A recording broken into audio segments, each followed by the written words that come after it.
Continuando con nuestra serie de videos de configuración y programación de los paneles FPA y Awenar de Bosch, veíamos en el video anterior cómo nos conectábamos a nuestro panel, cómo hacíamos la autodetección, y esta autodetección nos arrojaba un listado de los elementos que estaban conectados tanto a nuestro panel controlador como a nuestro módulo de lazo.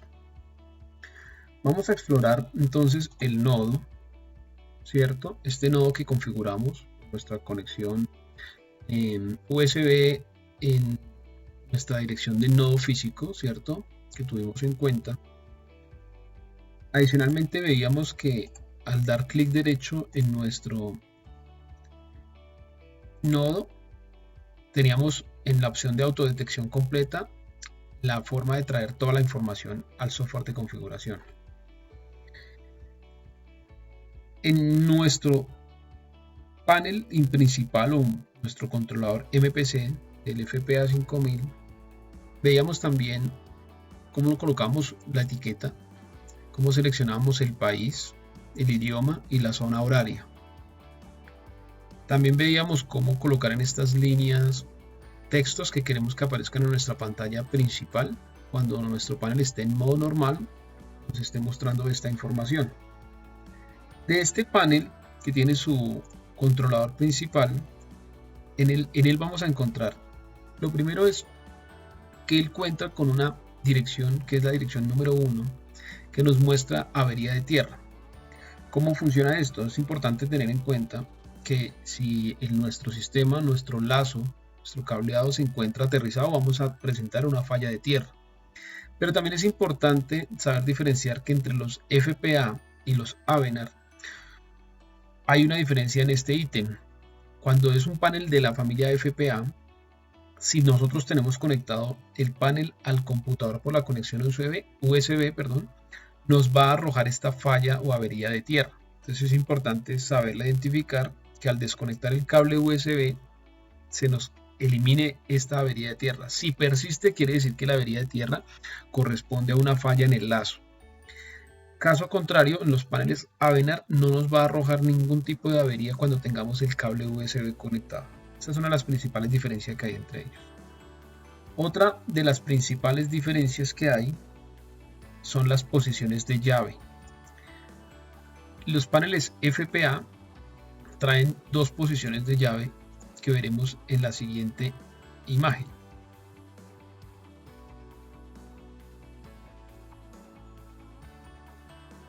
En esta imagen observamos cómo tenemos con nuestra llave la opción de configurar en la posición 1 y la posición 2 distintas acciones que tomará el sistema al momento de girar la llave. En su posición 0 el panel estará en su modo normal. En la posición 1 podemos configurar una evacuación y en la posición 2 podemos configurar alguna otra opción, como puede ser la activación de algunos sistemas de notificación de alarma por voz.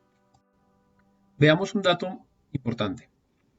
A diferencia de los paneles FPA, los paneles Awenar traen una novedad, y es que ya no traen esas posiciones de llave, sino que a su vez traen 3 teclas de función que en lugar de girar la llave como en los paneles FPA, lo único que vamos a hacer es seleccionar la función 1, la función 2 y la función 3. Todas estas funciones son completamente configurables para tomar acciones en caso de seleccionarlas.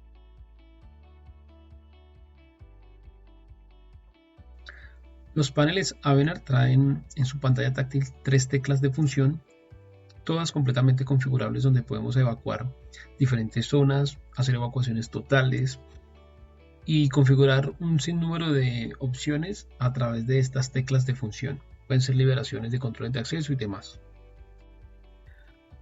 Como veíamos anteriormente en el panel FPA, teníamos unas funciones de llave.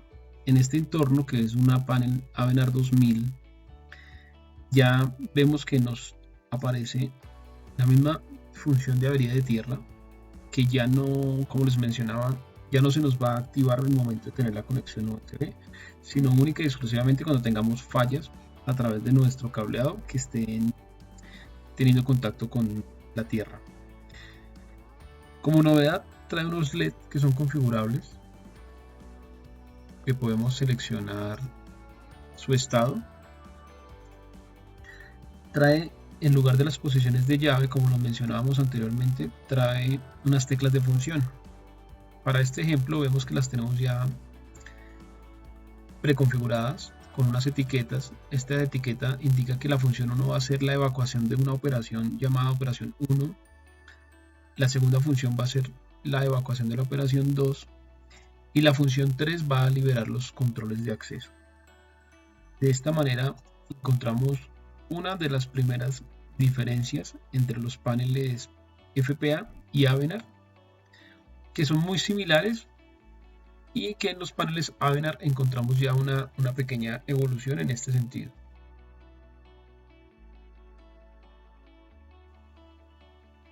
Luego de que hemos visto la diferencia que hay entre los paneles FPA y los paneles Awenar en la función de posiciones de llave versus teclas de función, vamos a continuar con la descripción de los controladores.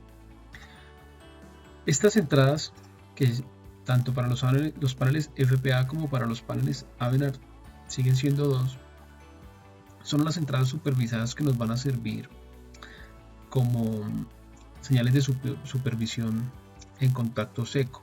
Es decir, vamos a poder conectar nuestro panel unas señales que vengan, por decir, para supervisar un sistema de aire acondicionado, que lo podemos encontrar en un cuarto técnico donde tengamos conectado nuestro panel de detección de incendio, como también el panel nos puede servir para supervisar temas de temperatura en los cuartos técnicos y un sinnúmero de señales que podamos llegar a tener allí.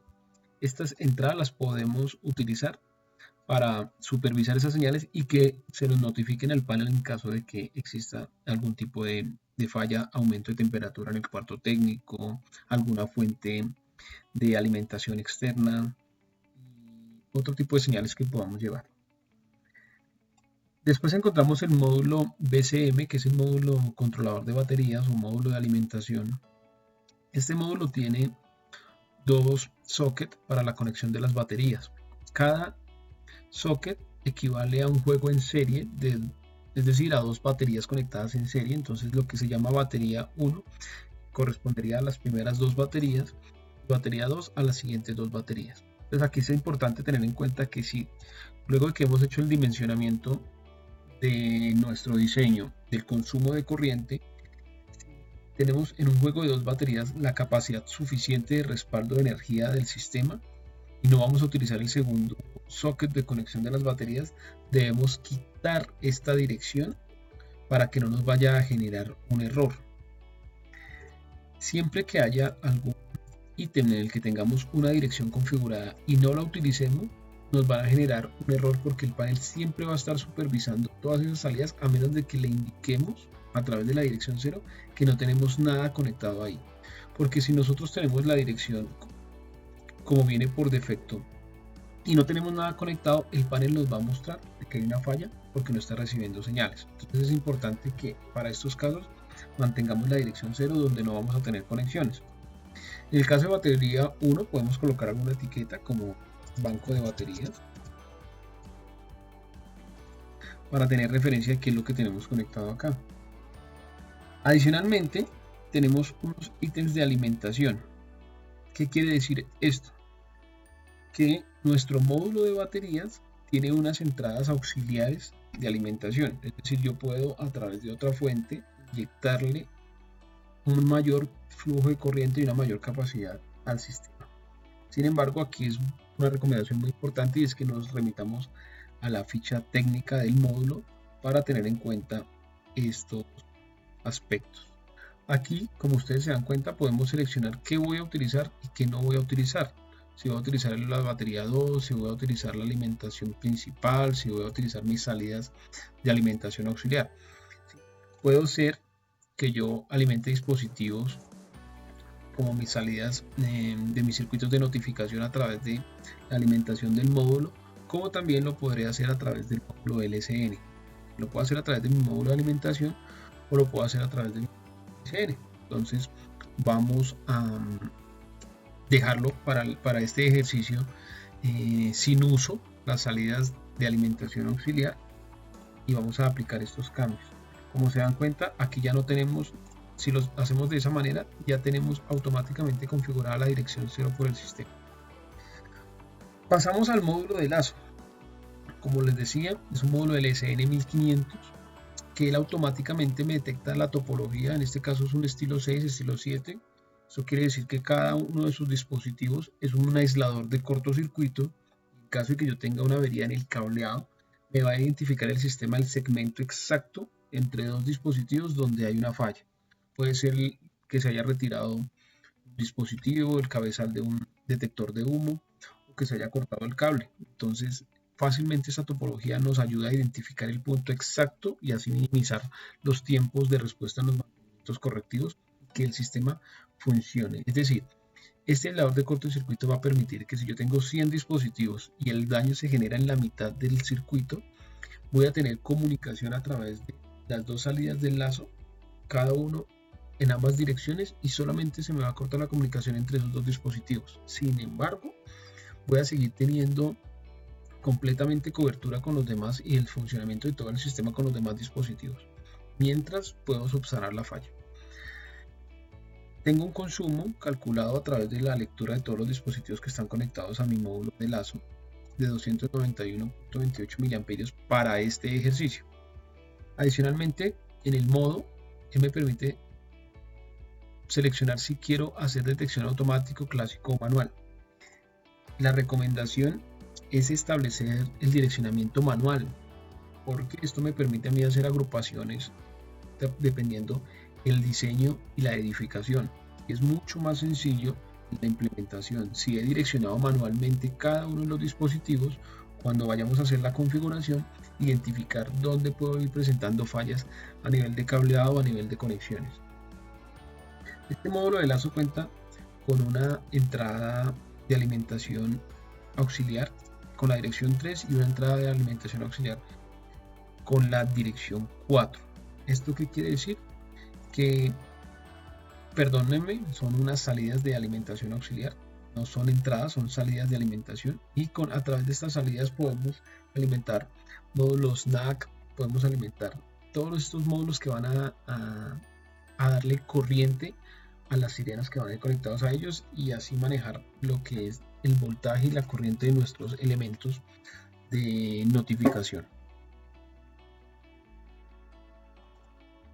Como les mencionaba, pues este módulo de lazo tiene ya una lectura de todos los dispositivos que podremos ir abriendo uno por uno.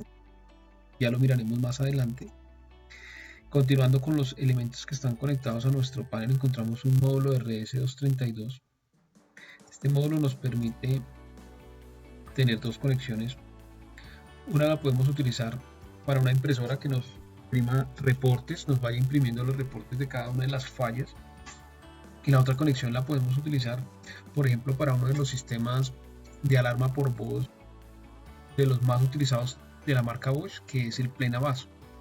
A través de esta conexión podemos conectarnos al controlador de audio y enviar todas las señales para que el controlador de audio notifique a través de mensajes de voz los diferentes fallos del sistema, como puede ser mensajes pregrabados de incendios en determinadas áreas, en determinadas zonas, mensajes de evacuación general, etc. Podemos configurar a través de este módulo hasta 120 mensajes de notificación enviados al controlador. Posteriormente veremos todo nuestro agrupamiento de activaciones lógicas, veremos nuestras series, nuestras zonas de detectores que iremos configurando, nuestra programación de sirenas, nuestro rango de direcciones, nuestros contadores, gestionar los usuarios del sistema y qué privilegios van a tener cada uno de ellos. Los vamos a configurar aquí. Cada uno de estos usuarios tiene un nivel de acceso y aquí podemos parametrizar los niveles de acceso de cada uno de los usuarios. Podemos tener una configuración de control de tiempo, cómo hacemos la comunicación con la central y unos textos de acciones. Es decir, aquí podemos cambiar o colocar unas etiquetas a estas alarmas para tener una descripción más detallada de la señal que estamos recibiendo a través de nuestros dispositivos. Bueno, con esto damos por terminado el capítulo 2 de esta serie de videos con la descripción de los módulos y de las funciones del controlador. En nuestro capítulo 3 veremos, ya entrando más en materia de configuración de cada uno de todos los dispositivos que componen nuestro lazo. Vamos a ver cómo nombramos cada uno de los elementos, todas las funciones que traen los diferentes dispositivos que hacen parte de nuestro sistema.